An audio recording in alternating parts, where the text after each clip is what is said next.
Hello English Lit students. This is a PowerPoint about Victorian wealth and inheritance, the laws around it, where it came from and how they kept it. Very important to the plot and the themes of the Moonstone. So, where does wealth come from, particularly for the characters we see in the Moonstone? Wealth for the aristocracy is based on income from land. How do you make income from land? People pay you rent, either tenant farmers or people who've built houses on land that is yours, they have to pay land rent to you. The other way that the aristocracy had wealth was they invested money, particularly in government bonds and government stocks, and they were very secure places to put your money and to get regular interest payments. And these things together would yield an annual income that an aristocrat or a member of the gentry would have. There had long been ways that the landed gentry and the aristocracy structured their ownership of land to ensure that the estates themselves did not get broken up or sold off. I'll talk about those ways they did that in a little minute. So to think about this in the Moonstone, people who have wealth and people who are pursuing wealth influences the plot and is part of the theme of the Moonstone. So wealth had a lot to do with class or rank in the Victorian era. Your class or your rank was based on the source of your wealth as much as the wealth itself. Very, very important to remember this. So the nobility and the gentry lived off the income from their wealth. They did not work. They did not work for money. They did not engage in any activities for money. Okay, the middle class, this is what defined the middle class, is they earned money from trade or from being involved in a profession. So Godfrey Ablewhite's father, Mr. Ablewhite Senior, is a banker, and he's not gentry. And when one of Lady Verinder's sisters marries him, it creates a scandal in the family. It's called a misalliance because she is an aristocrat and she's married someone from the lower rank. So these sorts of class and rank distinctions are explored in the Moonstone in lots of ways. The relationships we see between servants and employees, the fact that Lady Verinder has so much power in the local area, the fact that she can have the Brahmins put in prison under no offence whatsoever just because she knows the magistrate. As I've already mentioned, Mr. Ablewhite's nasty character partly comes from the fact that he always feels that Verinders have looked down on him and had a snobbish attitude towards him. So I mentioned on the first slide that the aristocracy and the gentry had ways to protect their estates and keep these estates together. And one of those laws, which has been very recently in the news, if you think about poor old Prince Harry and why he's so upset about his life, is because of the laws of primogeniture. That literally means firstborn. Primo, first, genitor, to be born. Now, it's not just firstborn, it's first male born, as we are well aware. So laws of primogeniture meant that the entire landed estate passed to the oldest male heir. And the others, you can save up some money to give them something to start with, but you can't sell any bits of the estate and you can't give them any bits of the estate. I mean, houses and land.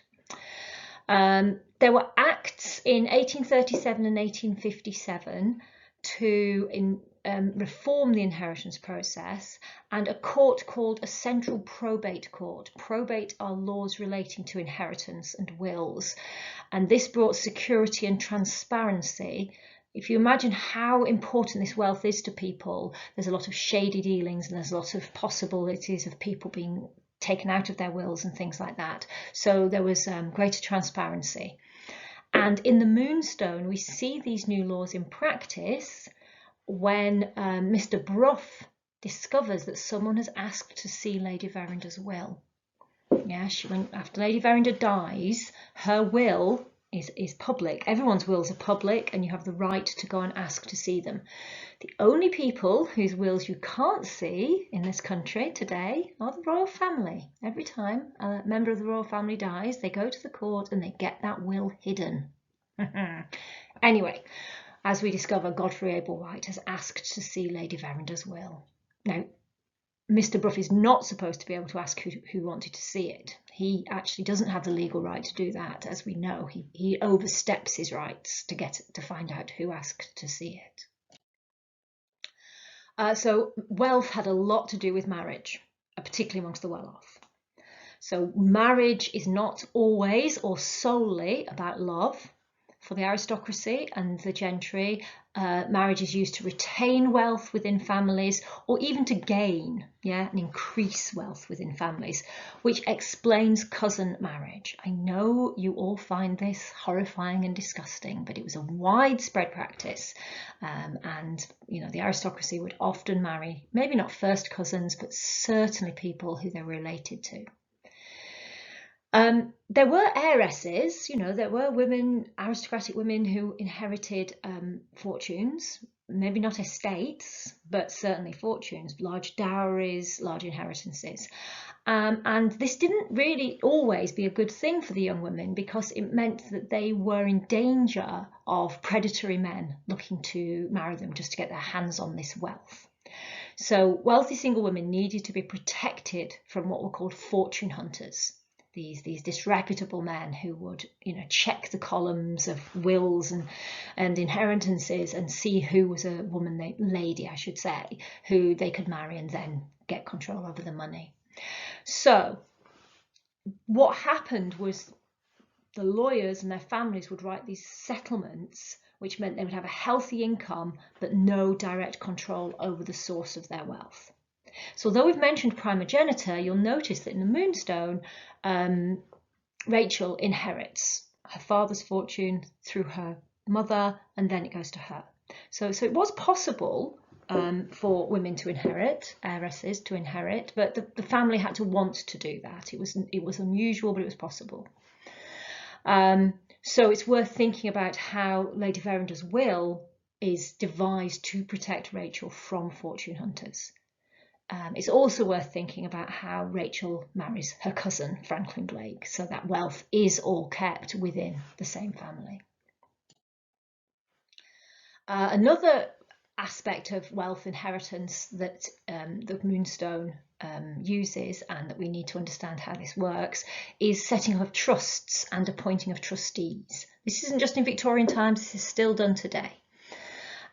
So trusts were a common tool to ensure that children, a bit like young ladies, would benefit from their wealth, but obviously didn't have access to it while they were still children, when they could be manipulated, and couldn't be trusted large amounts of money.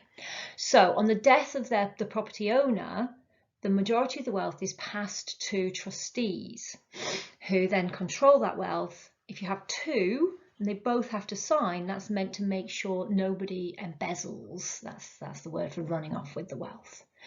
And then when the deceased property owner's spouse died, or when the children reached adulthood, the property held in trust could be divided or sold off and shared between the surviving children. Godfrey Ablewhite in the Moonstone is one of the trustees for a wealthy young boy.